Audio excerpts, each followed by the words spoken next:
Un molinero dejó como única herencia a sus 3 hijos su molino, su burro y su gato. El reparto fue bien simple. No se necesitó llamar ni al abogado ni al notario. Habrían consumido todo el pobre patrimonio. El mayor recibió el molino, el segundo se quedó con el burro y al menor le tocó solo el gato. Este se lamentaba de su mísera herencia. Mis hermanos, decía, podrán ganarse la vida convenientemente trabajando juntos. Lo que es yo, después de comerme a mi gato y de hacerme un manguito con su piel, me moriré de hambre. El gato, que escuchaba estas palabras pero se hacía el desentendido, le dijo en tono serio y pausado: «No debéis afligiros, mi señor. No tenéis más que proporcionarme una bolsa y un par de botas para andar por entre los matorrales, y veréis que vuestra herencia no es tan pobre como creéis». Aunque el amo no abrigara sobre estas grandes ilusiones, le había visto dar tantas muestras de agilidad para cazar ratas y ratones como colgarse de los pies o esconderse en la harina para hacerse el muerto, que no desesperó de verse socorrido por él en su miseria. Cuando el gato tuvo lo que había pedido, se colocó las botas y, echándose la bolsa al cuello, sujetó los cordones de esta con las 2 patas delanteras y se dirigió a un campo donde había muchos conejos. Puso afrecho y hierbas en su saco y, tendiéndose en el suelo como si estuviese muerto, aguardó a que algún conejillo poco conocedor aún de las astucias de este mundo viniera a meter su hocico en la bolsa para comer lo que había dentro. No bien se hubo recostado cuando se vio satisfecho. Un atolondrado conejillo se metió en el saco y el maestro gato, tirando de los cordones, lo encerró y lo mató sin misericordia. Muy ufano con su presa, fuese donde el rey y pidió hablar con él. Lo hicieron subir a los aposentos de su majestad, donde al entrar hizo una gran reverencia al rey y le dijo: «He aquí, majestad, un conejo de campo que el señor marqués de Carabás, que era el nombre que había inventado para su amo, me ha encargado obsequiaros de su parte». «Dile a tu amo», le respondió el rey, «que le doy gracias y me agrada mucho el presente». En otra ocasión se ocultó en un trigal, dejando siempre su saco abierto. Y cuando en él entraron 2 perdices, tiró de los cordones y las cazó a ambas. Fue enseguida a ofrecerlas al rey, tal y como había hecho con el conejo del campo. El rey recibió también con agrado las 2 perdices y ordenó que le diesen de beber. El gato continuó así durante 2 o 3 meses, llevándole de vez en cuando al rey productos de caza de su amo.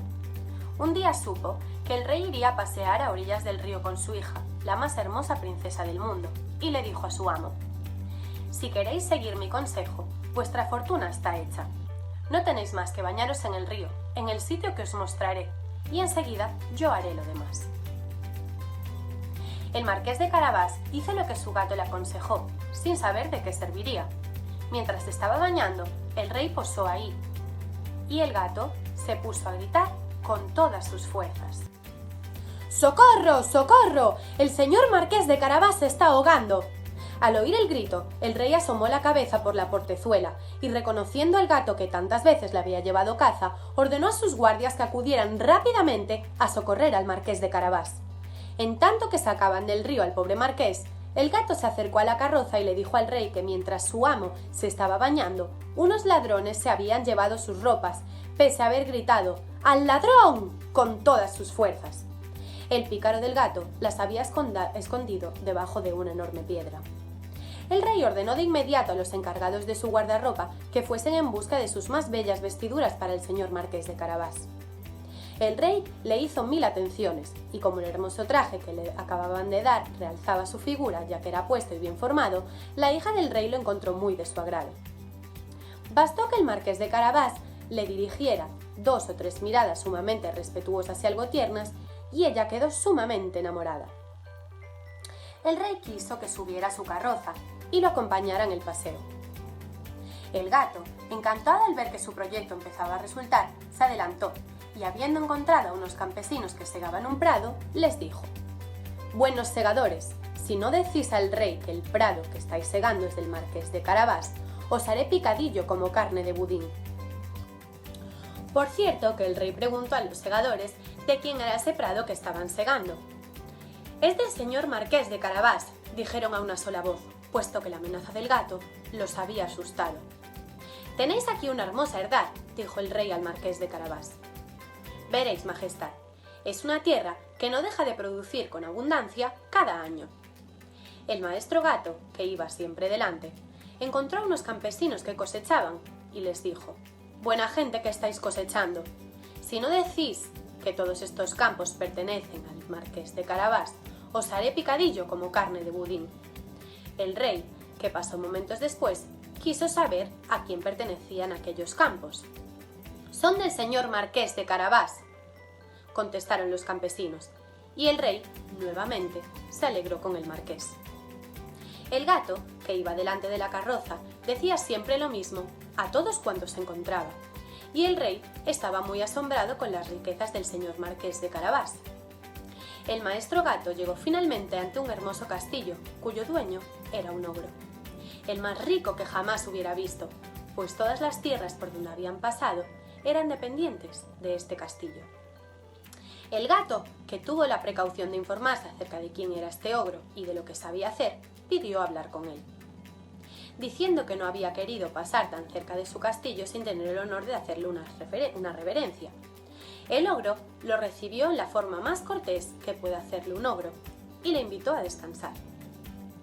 «Me han asegurado», dijo el gato, «que vos teníais el don de convertiros en cualquier clase de animal, que podíais, por ejemplo, transformaros en un león o en un elefante».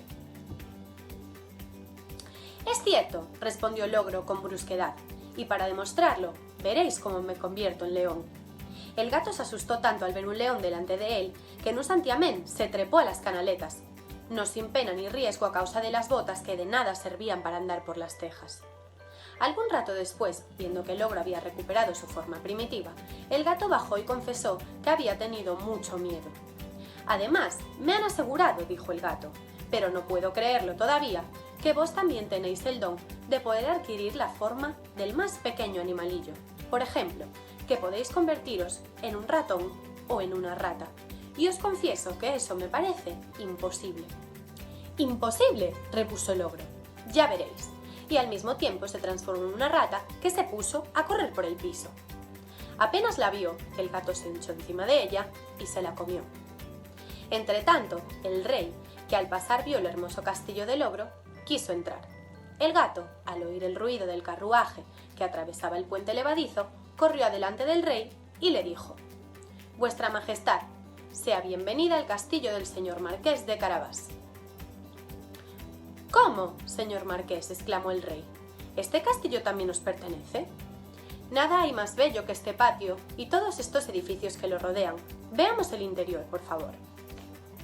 El marqués ofreció la mano a la joven princesa y, siguiendo al rey, que iba primero, entraron a una gran sala donde encontraron una magnífica colación que el ogro había mandado preparar para sus amigos que vendrían a verlo ese mismo día, los cuales no se habían atrevido a entrar sabiendo que el rey estaba allí dentro.